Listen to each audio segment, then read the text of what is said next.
सुदन गुरुङको महात्याग, आफ्नै करोडौंको सम्पत्तिमा डोजर चलाउन आदेश, फेवातालमा चल्यो बालेन शैली।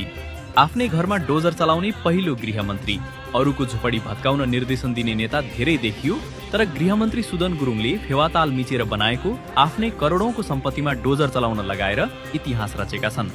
कानुन सबैका लागि बराबर हुन्छ भन्ने योभन्दा ठूलो प्रमाण अरू के होला? फेवातालको एक्सन।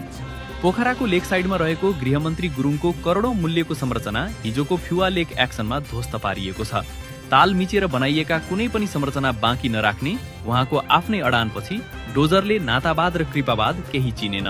अब भ्रष्टहरूले सुन्दै गर्दा हुन्छ, बालेन र सुदनको डोजर कसैको अगाडि झुक्ने छैन। सुशासनको नयाँ मानक। हिजोसम्म अरूको घर भत्किँदा रमिता हेर्नेहरू आज गृहमन्त्रीकै महलमा डोजर चलेको देख्दा अवाक बनेका छन्। यो त्यागले नेपालको राजनीतिमा एउटा नयाँ मानक स्थापित गरेको छ। आफ्नै करोडौंको सम्पत्तिमा डोजर चलाउने सुदन गुरुङको यो कदमलाई तपाईँ 100 मा कति नम्बर दिनुहुन्छ?